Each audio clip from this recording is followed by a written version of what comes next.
Max, so it's been, I guess, 8-9 months or so since you had a chance to compete. I guess what's the time away been like and the focus during it?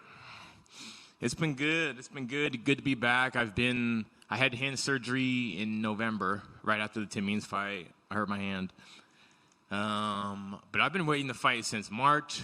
So Sean's been saying, we'll have a fight any day. We'll have a fight any day. So I've been, on the edge of my seat for March, April, May. I think we got this fight in May, June, July, maybe late April.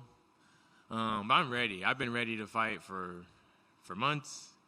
I feel great. It's been a long time, 9 months. I was looking at the calendar like, but I've improved so much in those 9 months, and I still improve. I improve every time. I'm really looking forward to Saturday. I like it. Any challenges in recovering from hand surgery? I mean, obviously those can be kind of lingering. Yeah, I mean, it hurt. It hurt originally. I think back in February, the hand surgery was pretty quick. First doctor I went to, you're fine, I'll see you in a week. And I was like, let me get a second opinion. I directly saw my PT, Russ, over at Kime, and he's like, heck no. So he scheduled me with Dr. Payvandy. I saw Payvandy the next day. He's like, we need surgery in the morning, yada, yada. So I'm glad I did. I'm glad I trusted my gut. Like, nah, this shit's messed up, so fix that. But I've been doing everything I can for it. Even what they said, but holistically too, and all the different modalities to heal. And while I had my hand, I worked everything else, just like everything else. But I could hit, I could choke, I could post, I could squeeze, I could hold. So I could do everything I need to do. But a good thing about it is I got a lot more precise, because when I first got my hand back, I couldn't hit hard. So I had to hit perfect and accurate. So rather than before, I felt like I was just clubbing this shit, just hitting skulls. Tim Means, I broke it dead center face, and he's so tough. It's like hitting the wall. So now I'm hitting chins and temples. You know what I mean? Softer body. So it was a good thing. Very nice. All right, so you were ready to fight. You get this matchup. What did you think? You were kind of on this Legends tour, right? And then you go from the Legends tour to let's give you this young kid. Yeah, I'm not going to lie. I was pissed at first. The first day, I was like...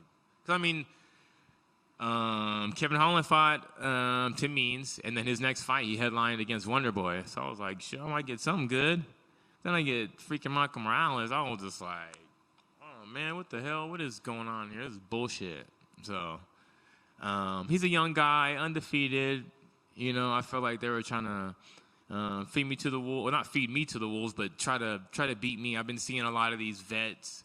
I've been smelling this vet shit for a while. Vets versus rookies. They've been pairing a lot of guys for the last 6 months.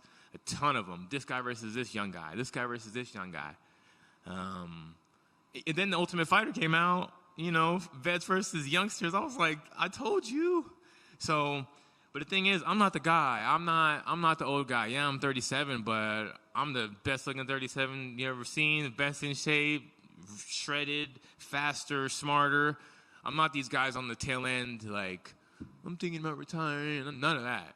I got paid 5 win bonuses in a row. I'm 5-fight win streak. I'm fighting this new guy. And like I said, I was upset at first. So I use that like a chip on my shoulder, like, they think they're going to beat me with this guy. They got some undefeated guy, and they think he can beat me? F this guy. So I've been training with a chip on my shoulder with, fury, just more and more and more. But then I was walking, or I was on a run before I left on Monday, just running in the sun, looking at the trees, and I had a message, man. I was like, I'm just running, smiling and shit. Sun shining, and he's like, Max, you fool, this is a gift. Yeah, God or whatever was like, this, I gotta make this is a gift. You've been mad about this guy you've been getting. This is a gift. People think he's real good, and which he may be, but he's raw. But the experience you've had in the UFC, beating former world champions, been in the with the very best guys on the planet, and beat most of them. Dropped all of them. Lost all splits. I'm not that guy. I'm not that guy. So, you know, even they have him as a favorite. Like, on what basis, you know? Even reach-wise, he's 79, I'm 77. Like, he's beating these guys because he's way longer than them. He's only me this much longer than me. So I looked at this as a gift now. I flipped my whole mind. This is a gift, Max. You're going to shine. You're going to smash this foe on ESPN, on the main card, in front of everybody, and you're going to smash his hype because people like him. So that's what I got on my run on Monday at the perfect time. Because I fight my best when I'm happy. So for me to get that instead of being like, fuck this motherfucker, which I still feel like that. But it'll be magic. It'll be beautiful. I'm going to beat him everywhere. Striking, grappling, wrestling, cardio, heart, will, experience. I love it. This would be a big win. It would be a big statement. You've kind of flirted with the rankings a little bit. I mean, does it matter to you? Do you feel like this should instill you? F about those rankings, man. I don't care about them. I've cared about them for so long. You know, the Neil Magny bullshit. I mean, it's political, man.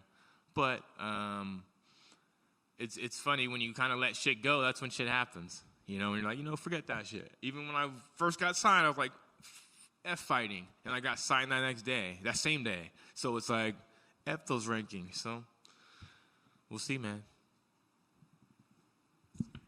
How long does it take to do your hair? If you get a good picture, it says Max and then Pain right here. So you could read it, you know? We started at 10 o'clock and finished at like 4.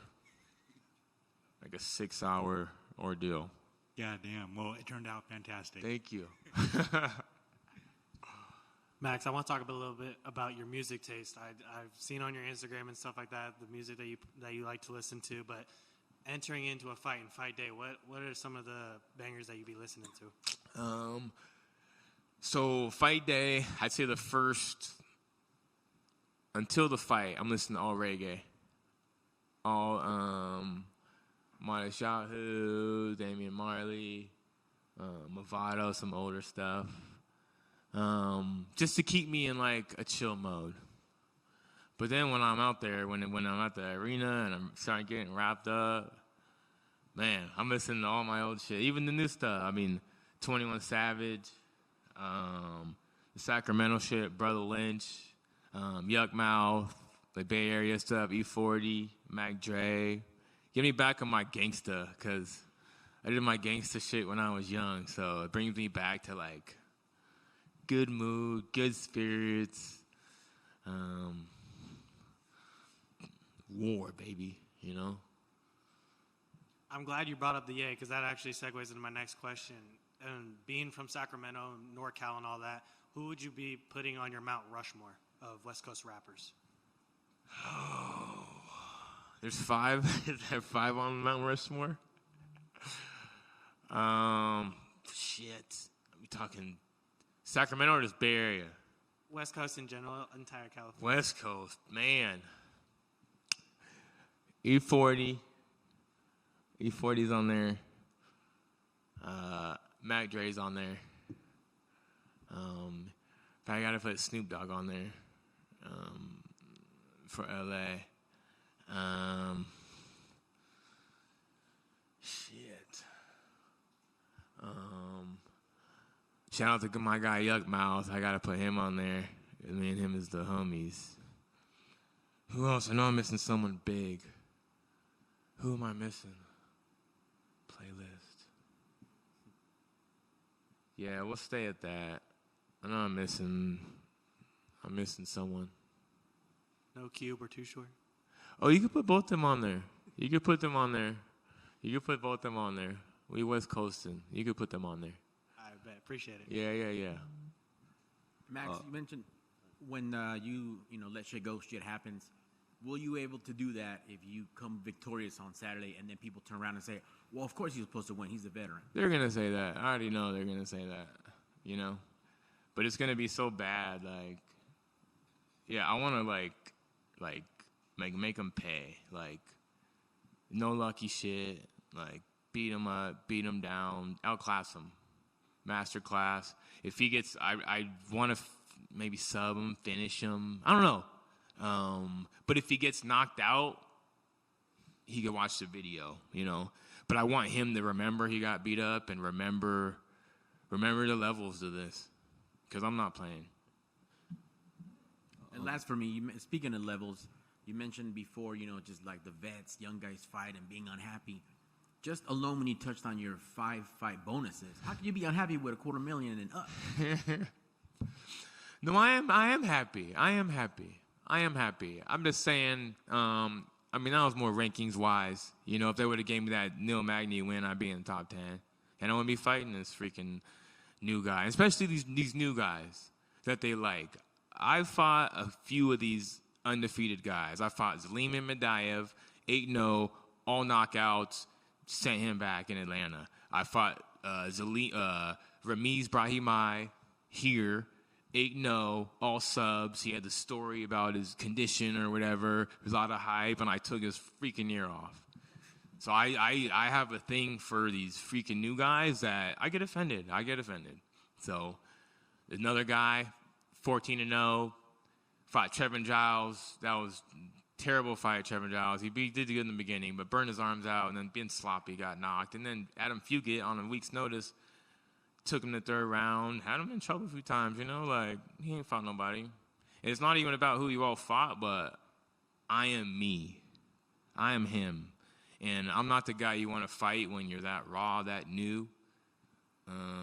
And look, shrink a schedule, like, I'll touch back on that. He's fought all these guys in T-shirts in Ecuador, Mexico, wherever he fought from, these short guys. Like, he's going to have fucking trouble. He's going to have a very bad night. Saturday night. Thank you, sir. Good luck on Saturday. Thank you.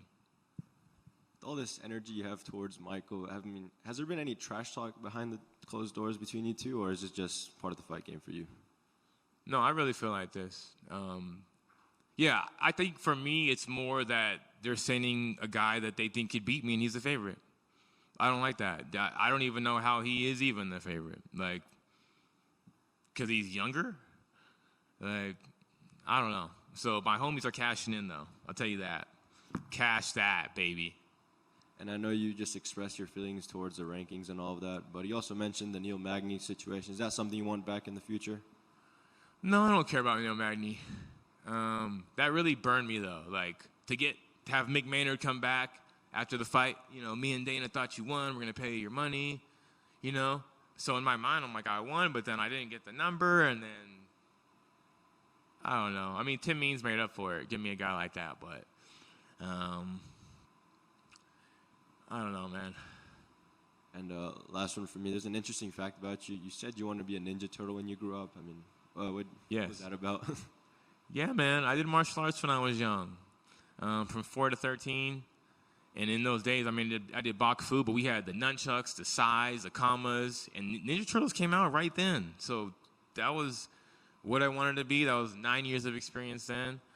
And then 16 years now. So that's 25 years of training, fighting experience that I've had. 16 as an adult, 9 as a kid. I've had more experience than this kid's been alive. So I'm going to do them. Thank you.